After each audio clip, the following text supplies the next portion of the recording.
I'll get to the election in just a moment, but one more question on the shutdown. I mean, right now we're hearing the possibility that airspace could close if we don't have enough air traffic controllers, butts in the seats to make sure that that flying is safe. SNAP benefits are non-existent right now. People aren't getting what they need.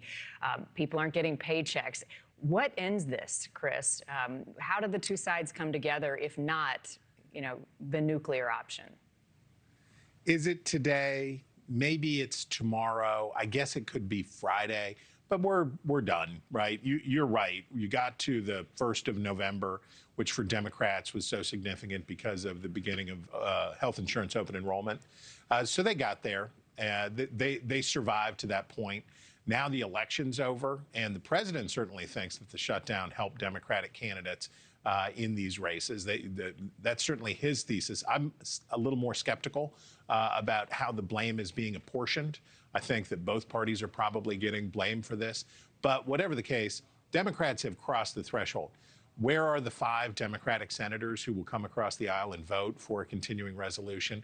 There's plenty of Democratic senators who are retiring that can sign on.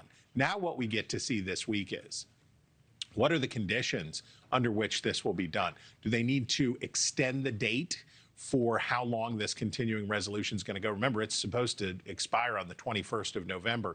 Do they need more time? But basically, they're going to do a short-term extension of current spending so that they can do the negotiations around the Obamacare subsidy extensions and a couple of other things to try to have this be done and not be doing this again before Christmas. All right. The election, there's a lot to chew on here, Chris. What do you think was the biggest storyline of the night? Was it the New York mayoral race?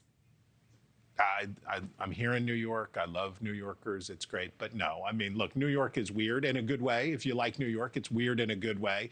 But it doesn't look very much like the rest of the country demographically. The issue sets are different. I think the big story of the night is the Democrats overperformed and Republicans underperformed in Virginia and New Jersey. I care about that a lot more because these are places that look like where the races are going to be held that are going to decide control of Congress next year. And what we saw in Virginia and what we saw in New Jersey was even where Democrats had problems, even where Cheryl had not run a perfect campaign, even where the attorney general candidate in Virginia had those gross texts that he had sent. All of that stuff didn't really matter. And instead of what we had seen in New Jersey and Virginia before, which was surprising Republican overperformance compared to polls, we saw stark underperformance in those places. That tells me there's something wrong inside the Republican coalition, while Democrats remain super motivated to go vote.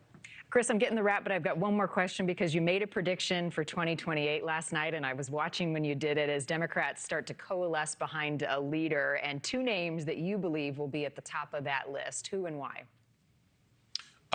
Gavin Newsom had a big win out in California, and Alexandria Ocasio-Cortez had a big win in New York City with Zohran Mamdani's successful candidacy.